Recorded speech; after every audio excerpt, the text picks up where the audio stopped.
L'Église locale, lieu de rencontre et de redevabilité. Voilà le thème que nous aborderons aujourd'hui à l'émission La Parole vivante.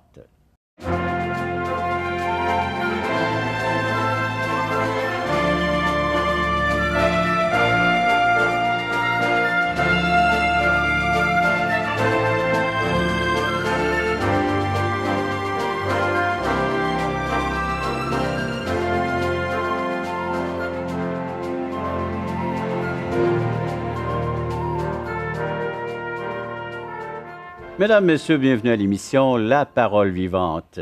Nos habitués, vous savez qu'on est en train d'étudier le livre des Actes, et pour ceux qui se joindront à nous, merci d'être là. C'est Actes chapitre 14, et on regarde l'Église locale, et aujourd'hui, le sujet en tant que lieu de rencontre et de redevabilité, ou... d'imputabilité. Bonjour, c'est pas facile à dire. Non, on le dit rien qu'une fois dans l'émission. Le mot qu'on veut dire, c'est ça. Bonjour Jeff. Bonjour. Et bonjour Simon. Bonjour. Bienvenue à l'émission La Parole vivante. Donc, cette Église, un lieu de rencontre. Oui, parce qu'on a tendance à oublier que si le salut nous est présenté, l'œuvre de Jésus-Christ, c'est pour racheter son peuple. Donc, on n'est pas simplement quelqu'un qui, j'accepte le Seigneur ou je reçois le Seigneur comme mon sauveur et sauveur. Dans le sens personnel. C'est vrai, il faut qu'il y ait cette personne. En d'autres mots, il y a deux extrêmes. Il y a quelqu'un qui pense parce qu'on est né de génération en génération dans une église, on est chrétien, que bon, parce que je suis né de parents chrétiens, je dois automatiquement être chrétien. Ça, c'est une grave erreur qui peut se faire, parce que Jésus dit même aux Juifs eux-mêmes, dites pas nous avons Abraham comme père, mais d'avoir la foi d'Abraham. Il faut avoir cru le même message personnellement. Fait que ça se fait il y a pas un tout seul. extrême. Non, c'est pas ça. Parce que tes parents t'ont emmené bébé dans une église, ou c'est pas parce qu'ils t'ont toujours été dans une même église. Exactement. Même si tu as Ça se eu fait pas seul. un bon enseignement, tu as une bonne conduite, ça va bien. Il y a un temps dans notre vie où il faut prendre conscience qu'on a besoin, nous aussi, de cette autre sorte de vie. Donc, ce que les revivalistes ont fait régulièrement, c'était de sortir de l'église, sortir du souvent du bâtiment, d'avoir une tente. Là, on les voit un peu dans les films là, de cow-boys. Et puis, ils annoncent l'Évangile dehors, et puis là, les gens viennent à la foi personnellement. Ouais. Mais on oublie que cette manière d'évangéliser qu'on a beaucoup développée, Oui. nous, en Amérique du Nord, puis ailleurs dans le monde maintenant, c'est une méthode plus missionnaire où, normalement, il n'y a plus comme cette Église qui fait le travail d'amener la prochaine génération à la foi. L'édification des saints, comme on peut lire dans Éphésiens. Ouais. Et c'est pour ça qu'on a ces deux, ces deux méthodes, et c'est surtout avec la découverte de l'Amérique, les gens qui appartiennent plus nécessairement à un village, à une église de génération en génération, où avant, on faisait l'évangélisation dans l'église par les catéchismes, par toutes ces choses-là, où on amenait à la foi. Par exemple, les réformateurs, Luther, Calvin, ont annoncé l'Évangile dans l'Église. Et ils ont amené l'Église à se réformer pour revenir à une meilleure compréhension, ou à une juste compréhension, du salut sans les œuvres, par la foi seule. Mais ils n'ont pas développé tellement l'évangélisation vers l'extérieur, car tout le monde était à l'Église. Et la mission est venue plus tard. Est arrivé plus tard, puis est arrivé, entre autres, quand l'Amérique a été découverte, et puis que l'ère industrielle est arrivée, où là, les gens ne vivaient plus que dans leur village. On oublie qu'une personne, avant que même le vélo soit inventé, le vélo, ça fait pas longtemps que c'est inventé, ça. Les gens marchaient avant. Donc, les voyages, les longues distances... Ben écoute, une personne pouvait vivre toute sa vie, depuis 2-3 générations, dans 50 km². 50 km, c'est un gros voyage. Sûrement, oui. Donc, tout se passait localement et donc, inévitablement, ce concept de l'Église locale, pour eux, était évident parce que j'étais redevable à mon village. Ouais. Inévitablement, j'étais redevable à une Église qui était dans la localité. Et tout le monde nous connaissait et nous voyait vivre. Voilà. Et puis, ça freine énormément le mal parce que si tu vas en fou, Hein? tu sais, tu te C'était sens pas bien. connu. Mouton noir de la place était connu. C'est Voilà. ça. Mais on n'est plus dans ce monde. Et là, on est un peu au retour des apôtres où est-ce qu'on doit aller vers une population qui a abandonné cet héritage. Et malheureusement, en moins de quelques années, aujourd'hui, la plupart des jeunes sont totalement ignorants de l'Évangile. Jésus-Christ, ainsi de suite. Et même dans nos écoles, on s'est arrangé pour tellement ridiculiser la foi, l'espérance qui est transcendante de cette vie, là, qui va au-delà. On parle juste de ce qui est immanent là, dans cette vie, un peu demain, un peu hier, tu sais, ça s'arrête là. Il n'y a plus d'espoir, mais tu ne peux pas éteindre ça. Les gens reviennent inévitablement à crier. Il doit y avoir plus que ça. C'est sûr. Et donc, les apôtres, de toute façon, vont dire, voici, vous êtes une communauté, par la nouvelle naissance, vous avez des bonnes chances d'être rejetés de votre communauté. Jésus dit, je vais diviser les maisons. Ouais. Et là, ici, c'est pour ça qu'il dit, vous devez persévérer au travers de beaucoup de tribulations, parce que tu n'es plus conforme au groupe auquel tu appartenais. Ça va créer des problèmes. Et là, il dit, par contre, vous allez appartenir à une nouvelle communauté. Vous êtes une nouvelle société. Vous êtes un nouveau peuple. Vous n'étiez pas un peuple avant. Vous n'étiez pas le peuple de Dieu avant. Vous avez été racheté à un grand prix. Vous avez cru en lui. Vous avez cru en Jésus-Christ. Il n'y a pas d'autre issue à cette vie. Maintenant, puisque vous avez cru, Dieu vous amène dans une nouvelle communauté. Et il va y avoir une tension, c'est obligé. Et tranquillement, on sait que le christianisme, éventuellement, a conquis beaucoup de territoires. Mais c'est vraiment un principe qu'il ne faut pas oublier. L'Église locale. Église locale. Et quand on regarde juste avant, où est-ce que Paul avait été édifié, l'Église locale, avait mis en place les choses. Donc, il fait un voyage pour aller évangéliser, pour aller commencer à Lystre une église et la fortifier et mettre des anciens en place, les encourager à persévérer dans la foi.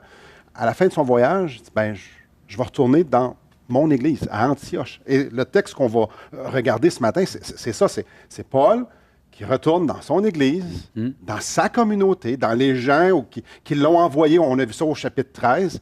C'est eux qui l'avaient envoyé, c'est eux qui l'avaient mis à part pour l'œuvre du ministère, pour l'œuvre missionnaire. Et là, il va aller redevable, il va aller faire un rapport de ce qu'il a vu, de ce qu'il a fait, de ce qu'il a expérimenté, et ils vont aller se réjouir ensemble de l'œuvre que Dieu a fait. Mais c'est vraiment... Pardon? On lit le texte. Ah ben oui, c'est une bonne idée. Hein? Pourquoi pas? C'est une très bonne idée. Faisons la lecture de ce texte, Actes chapitre 14, et les versets 26 à 28. Donc, on termine ce chapitre. Je vous en fais lecture. Tout d'abord, le verset 26. De là, alors il parle de Paul et Barnabas, ils s'embarquèrent pour Antioche, d'où ils avaient été recommandés à la grâce de Dieu pour l'œuvre qu'ils venaient d'accomplir. Et le verset 27, après leur arrivée, ils convoquèrent l'Église et ils racontèrent tout ce que Dieu avait fait avec eux et comment il avait ouvert aux nations la porte de la foi. Et ils demeurèrent assez longtemps avec les disciples. Après la pause, on va regarder davantage ce texte, mais je prends le temps de vous inviter à nous écrire, à nous appeler. Voici comment nous rejoindre. Tout d'abord en composant le numéro de téléphone suivant, 1-877-LESPOIR, 1-877-537-7647, ou écrivez-nous via nos sites espoir.ca, toutchrétien.com, un service tout à fait gratuit. Vous pouvez nous faire part de vos commentaires, de ce que vous venez d'entendre à l'écoute de ces émissions Paroles vivantes, ou tout simplement des questions que vous aimeriez qu'on soulève dans le cadre de nos émissions sur les textes. On est en train d'étudier le livre des Actes des Apôtres, donc vous pouvez vous référer à ces textes pour les prochaines semaines à venir s'il y a des questions d'ordre biblique, spirituel. C'est un service gratuit, comme vous l'avez précisé, et après la pause, on va regarder donc l'explication de ce texte. Une des caractéristiques premières d'un serviteur de Dieu, c'est l'humilité. Et l'humilité va souvent faire attendre. On parlait d'être pressé, d'attendre le temps de Dieu, le temps que les gens nous reconnaissent.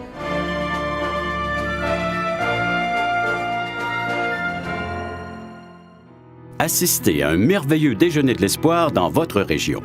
Un invité vous racontera comment Dieu a transformé sa vie et comment son cœur, souffrant, a trouvé une joie indicible en développant une relation personnelle et intime avec Dieu et son Fils Jésus-Christ. Des églises locales organisent de tels déjeuners dans plusieurs régions du Québec. Découvrez où et quand vous pouvez assister à un déjeuner de l'espoir dans votre région en visitant le site espoir.ca et en cliquant sur l'onglet « Déjeuner ».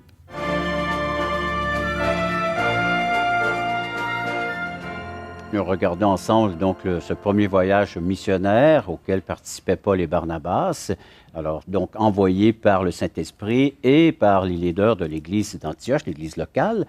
Et donc ils retournent chez eux et en chemin, ils édifient le corps ou l'église locale, le corps de Christ, et puis arrivent à Antioche et là ils convoquent l'église afin de leur donner un rapport. Parce que cette église qui finalement entend que on se rappelle dans Acte 13, ils entendent clairement, de la part du Saint-Esprit, de manière intuitive, sûrement par la prière, où il y avait des prophètes et des docteurs qui servaient le Seigneur, de mettre à part ces deux hommes. Donc, ça, c'est un principe qu'il faut souvent se rappeler. Si je crois que j'ai un appel, si je me sens poussé, comme Paul dit, si quelqu'un aspire à la tâche d'ancien ou d'évêque, et ainsi de suite, là, il aspire à quelque chose de très bien, c'est noble, il n'y a pas de problème. Le problème aujourd'hui, c'est qu'on est tellement dans une démocratie, même plus dans une démocratie qui pense dans un ensemble, mais de « je suis ma propre démocratie », en d'autres mots, tu comprends? Moi, je pense que je suis appelé. Oui, bien là, je n'ai pas à demander à personne. Et on sert d'un texte souvent mal. Devinez lequel? Tu vas nous Pour la... dire. Quand Paul dit « j'ai consulté ni la chair ni le Oui, sang ». oui, voilà. OK? Fait que là, je l'ai entendu une couple de fois, celle-là. Mais si on regarde la vie de l'apôtre Paul, son appel, il ne le reçoit pas des hommes, mais son appel, il est confirmé par les l'Église locale, par des hommes qui ont entendu la même chose. Parce que comment je peux vérifier que je ne prends pas mes désirs pour des réalités, moi, là? Donc, si je comprends bien, Paul se convertit, Dieu a une tâche incroyable à vouloir l'utiliser, il lui montre, c'est ce qu'on lit dans les Écritures. Donc, Paul, lui, il sait qu'il va avoir une tâche, il y a un ministère quelconque en avant de lui. Ce qu'il fait, c'est à Antioche, il sert avec les gens, et les gens voient. Sais-tu quoi? Pas encore. Même si on prend la vie de Paul comme tu la cites, là, juste pour voir comment le parcours, il se convertit où? À Damas. À Damas, oui. De Damas, là, bon, il annonce l'Évangile, il parle, il montre vraiment que Jésus-Christ est le Messie. Ça fait du trouble dans la synagogue, ils veulent le tuer. Absolument. Là, les disciples vont le sortir la nuit par la muraille, il se sauve. Il va arriver finalement à Jérusalem, personne ne veut le voir. Il pense que c'est sûrement un espion. C'est ça. Barnabas, M. Grasse, va le présenter aux apôtres. Là, à Jérusalem, il est en train de dire à tout le monde comment Jésus-Christ est vraiment le Messie. Ça met la panique à bord. Les apôtres disent « OK, Paul, on t'amène finalement à Césarée, prends le bateau, va-t'en chez vous. » Et puis, il s'en va. Non, c'est comme ça, c'est vraiment correct. Je sais. Et il arrive chez lui à Tarse, on n'entend plus parler. Ouais. Et le texte suivant, qui dit qu'après qu'ils ont mis Paul sur le bateau, qu'il retourne chez lui de Césarée, il dit « Et l'Église fut en paix dans toute la Judée, et ainsi de suite. » Et là, on n'entend plus parler du gars jusqu'à ce que Barnabas va voir qu'est-ce qui est en train de se passer dans cette fameuse ville là, ici d'Antioche, D'Antioche. quand il y a un grand réveil. Des païens et des Juifs sont en train de se tourner vers le Seigneur Jésus-Christ. Là, il raconte ça à Jérusalem. Jérusalem est rassuré que c'est assez orthodoxe. Il va monter finalement, il dit « Attends, je connais un gars. » Mais ça fait une couple d'années, peut-être que le gars est rentré chez eux, lui. Et il va aller chercher Saul de Tarse pour venir, je connais un bon enseignant, un gars, un rabbin qui s'est converti, et il l'amène à l'Église, et pendant plus d'un an, ou un an au moins, il va enseigner dans cette Église. Mais simplement comme un des responsables de l'Église. Ils vont le chercher parce qu'il y a vraiment l'expertise, il y a une conversion incroyable. Et l'apôtre Paul, depuis le début, il sait qu'il est appelé. C'est ça. Mais le temps qu'il reçoit son appel, si je me rappelle bien, je pense que c'est Alfred Kuhn, dans un de ses commentaires, qui nous dit « ça peut prendre une période facilement de 7 à 10 ans avant que le gars parte. C'est pas dans la même semaine, c'est même pas dans la même année. Non, puis nous autres, on se convertit, puis le lendemain matin, on s'en va voir nos pasteurs en disant « j'ai un appel. » On a le baluchon sur le dos, puis on dit on part en mission. Oui. Ouais. Vite les gars, mon appel, là, vous le faites perdre, mon appel. Là. Puis on est prêt. Et bien souvent, on est pressé. Oui. Parce que vite. Paul, c'est pas tout à fait ça. Et ce que j'aime, c'est qu'on lit dans Acte 13.2, pendant qu'il servait le Seigneur. Oui. Donc, il n'a pas sauté d'étape. Il a attendu. Et je reviens à mon histoire, de ton résumé plus précis. Merci beaucoup. Les gens l'ont vu. Ouais. Ils ont reconnu ce que Dieu avait dit à Paul et ce que Paul avait, son équipement, comment Dieu l'avait équipé, ses talents. Les gens l'ont reconnu. Puis là, ils ont dit, vas-y, jamais une autoproclamation. Et combien c'est important qu'on ne s'autoproclame pas. Et Paul, c'est un grand parmi les grands. Intellectuellement, beaucoup d'envergure et tout ça. Il a fait des choses extraordinaires. Il a guéri du monde, il a prêché, il s'est fait reconnaître comme Dieu. On a vu dans les émissions passées. C'est un grand. Ce que j'aime ici, c'est que ça retourne chez eux, puis ça va rendre compte. Ça ne vient pas de lui. Puis on voit au verset 27 ce que Dieu a fait. Il a raconté ce que Dieu a fait. Lui, il ne s'associe pas à cette grandeur-là. Lui, c'est un serviteur. Et c'est la mentalité d'un serviteur. C'est « je suis serviteur ». Donc, il a pris son temps, il a pris le temps de Dieu, il s'est fait reconnaître et il retourne dire qu'est-ce qui s'est passé. Un serviteur humble. Et c'est une des caractéristiques premières d'un serviteur de Dieu, c'est l'humilité. Et l'humilité va souvent faire attendre. On parlait d'être pressé, d'attendre le temps de Dieu, le temps que les gens ne nous reconnaissent pas. « Hey, regardez-moi, regardez comment je sers, regardez comment que je parle bien, regardez comment je suis connaissant. » Il y a un gros problème. T'sais, je vais servir, je vais faire ce que le Seigneur me dit dans mon église locale et les gens vont me reconnaître. Que de fois, on a voulu tourner les spots sur l'homme, et puis les hommes, c'est serviteurs de Dieu avec leur humilité. On dit non, c'est pas nous, c'est vers le Seigneur Jésus-Christ que vous devriez regarder et vous attendre à des exploits et à des victoires. C'est lui qui les a donc acquises et conquises pour chacun d'entre nous.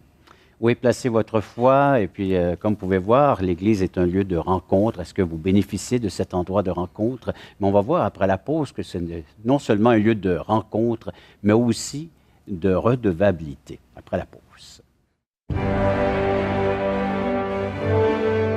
Il n'y a pas un être humain qui va être capable de comparer devant Dieu en dehors d'entrer dans sa présence par Jésus-Christ, et Jésus-Christ seul.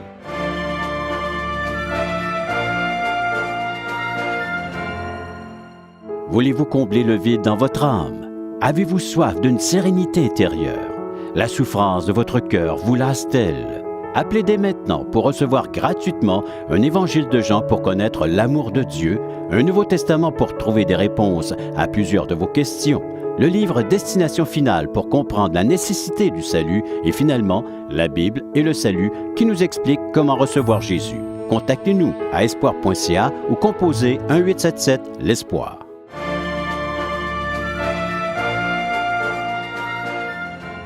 L'équipe missionnaire de retour à l'Église qui l'avait recommandé, donc Paul et Barnabas, pour donner un rapport, pour leur dire que leur mission fut un grand succès. Oui. Et si on regarde la description que Luc en fait de leur voyage, qui est le chapitre 13 et 14, c'est au travers de beaucoup de tribulations. Ouais, le succès, ça fait mal pour eux autres. Oui, ils n'ont pas été souvent dans les Hilton de ce monde. Et puis, il revient peut-être aussi avec une figure différente. Oui. Parce qu'il a été lapidé. Laissé pour mort. Laissé pour mort. Donc, c'est quand même assez violent. Par contre, au travers de toute cette opposition que le monde lève, encore une fois, manifeste son animosité contre Dieu et contre son Christ, eh bien, malgré tout ça, ils vont parler quand même de ce que Dieu a fait en rachetant des hommes et des femmes de tous ces villages et villes. Oui. Et ça, c'est vraiment encourageant. Eux, ils se réjouissent de voir comment Dieu a sauvé au milieu de ses ennemis. N'est-ce pas quelque chose d'extraordinaire que lorsqu'une âme qui est morte dans ses péchés revient à la vie ou vient à la vie par Jésus-Christ? Il n'y a rien de, il n'y a pas d'œuvre plus grande, il n'y a pas de pas d'œuvre, il n'y a pas de rien de plus, il y a pas de plus grand miracle qu'une conversion de quelqu'un qui passe des ténèbres à la lumière. Et quelle source de réjouissance! Et malgré le fait qu'ils précisent qu'il y a eu des obstacles tout au long de leur chemin, il y a eu des difficultés, il y a des problèmes, des meurtrissures, des blessures, bien, pour eux, ils disent « nous avons réussi ». Oui, et puis si on lit justement, parce que tu as lu le passage, il dit donc après leur arrivée, ils vont vers leur église locale, ils convoquent l'Assemblée. Fait que c'est pas juste les responsables, c'est toute l'Assemblée. Toute l'Assemblée participe à cette joie d'avoir recommandé ces hommes donc, à la grâce de Dieu. Locale, oui. Toute l'Assemblée locale, l'Église locale, c'est leur, n'oubliez pas, le nouveau peuple auquel ils appartiennent. Et en tant que juif, Paul, il abandonne, il meurt à son côté ethnique juif, mais il s'attache à la promesse que les Juifs avaient gardée comme héritage pour toutes les nations. Mais à son ethnie, il est prêt à mourir, a pu être un Juif à l'exclusion des autres. Exactement. Fait que dans cette Église de Juifs et de païens, de gens de d'autres nations, il n'y a pas de racisme au milieu d'eux. Parce que la justice de Christ détruit toute autre forme de justice qui exclut quelqu'un. Parce que, par exemple, quelqu'un de raciste, on va juste cogner sur le clou un petit peu. Bon, on peut y aller. Quelqu'un de raciste, eh bien, c'est quelqu'un finalement qui pense que, faussement, il est une autre race. En passant, la Bible dit on est tous sortis du même sang. Il y a juste une race. Une race Exactement. humaine. La race humaine. Deuxièmement, tu commences à mesurer finalement ta blancheur ou ton côté avec plus de mélanine. Mais, ouais. En tout cas, quelque chose Ce qui fait mot-là, que les auditeurs vont nous en parler. Ils vont nous en parler. Ouais. Et puis après ça, on commence à penser qu'il y a une supériorité. Je veux dire, c'est vraiment sur quelle philosophie, sur quel principe que tu as été chercher cette niaiserie-là. Qu'il y a une race, Puis en qu'il y a plus, quelqu'un qui est plus Oui, haut puis en que plus, l'autre. ça a fait mourir du monde, ça. Plusieurs millions, hein? Donc, dans l'Église, quelqu'un qui a un problème encore avec le racisme doit s'asseoir devant Dieu en disant « Écoute, je suis encore pogné dans une philosophie démoniaque et puis je dois être lavé par l'eau de la parole. La parole, si vous demeurez dans ma parole, Jésus a dit. Parce que c'est une chose de se raconter qu'on est sauvé. On peut se raconter des histoires là, avec. Absolument. Donc, est-ce qu'il y a eu une repentance pour vrai et qui continue à détruire ce qui m'a distingué des autres?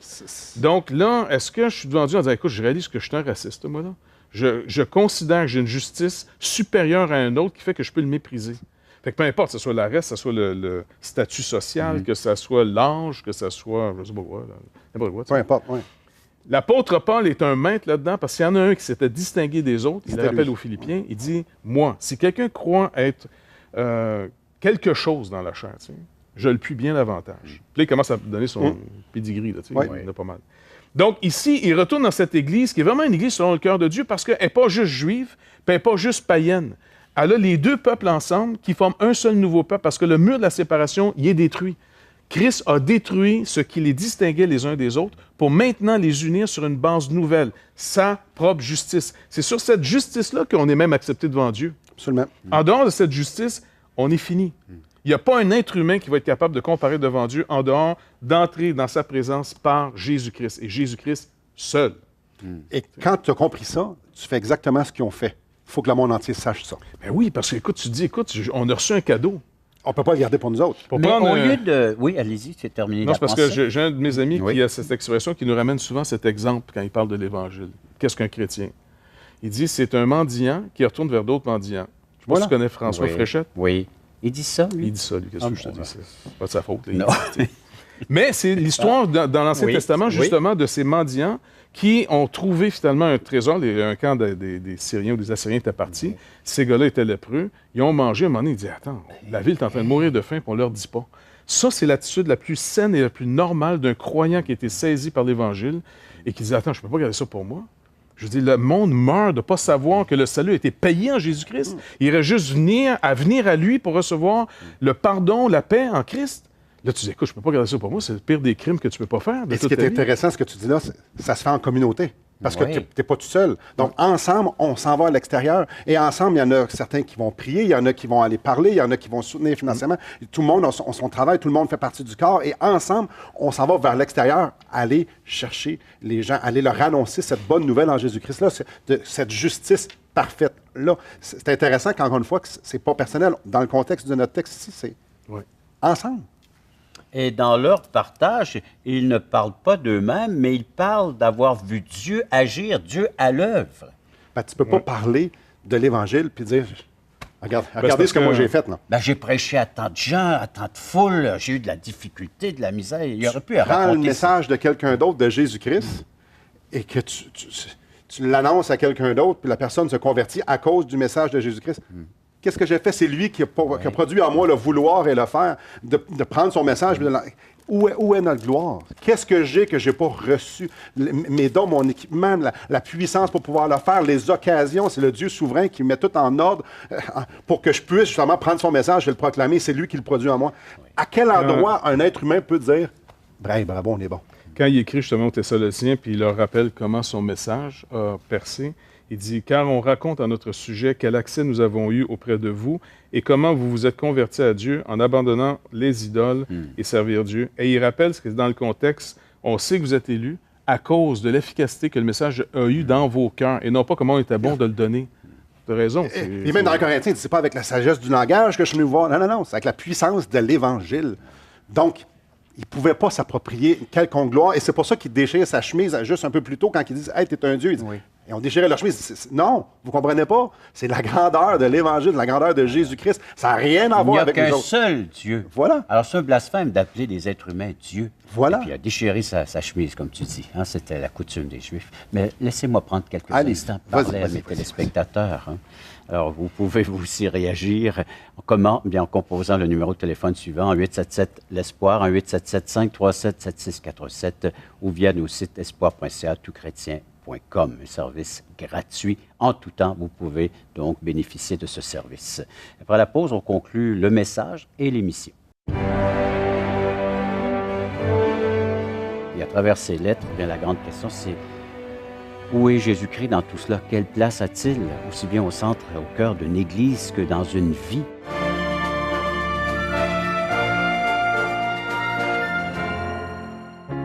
Espoirpourlecoeur.org aborde des problèmes que tous peuvent rencontrer un jour. Solitude, culpabilité, manipulation, rébellion et adultère. Chaque problème est clairement défini avec ses symptômes et ses caractéristiques. Des pistes de solutions sont données. Le but du site espoirpourlecoeur.org est d'encourager les chrétiens à s'entraider. Pour participer à l'une de nos conférences, consultez notre site espoirpourlecoeur.org.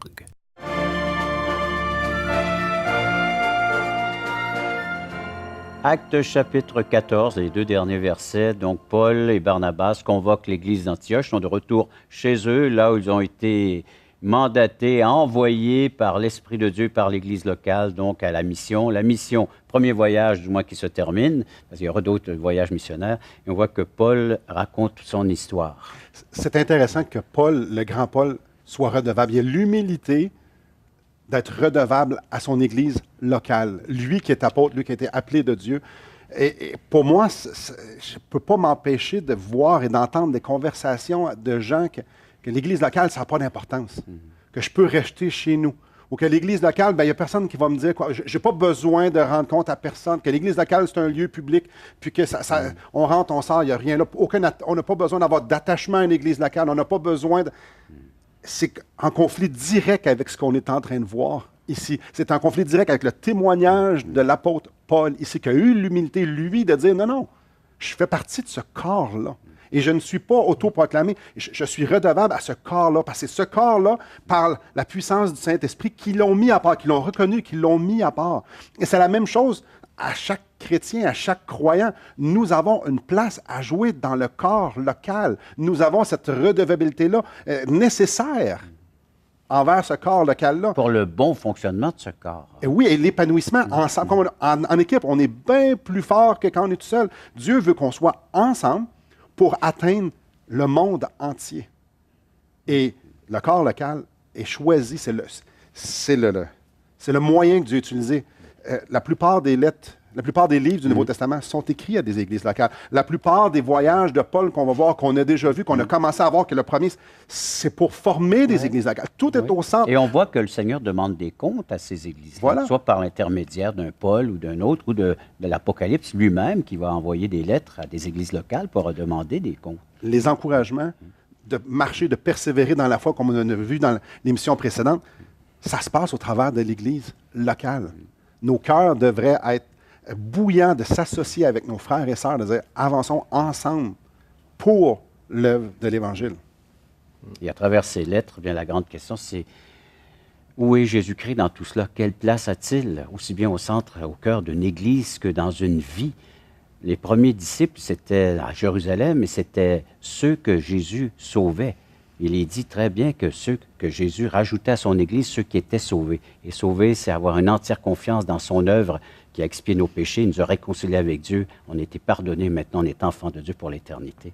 Merci de votre participation et merci d'avoir été à l'écoute de cette autre émission de La Parole vivante.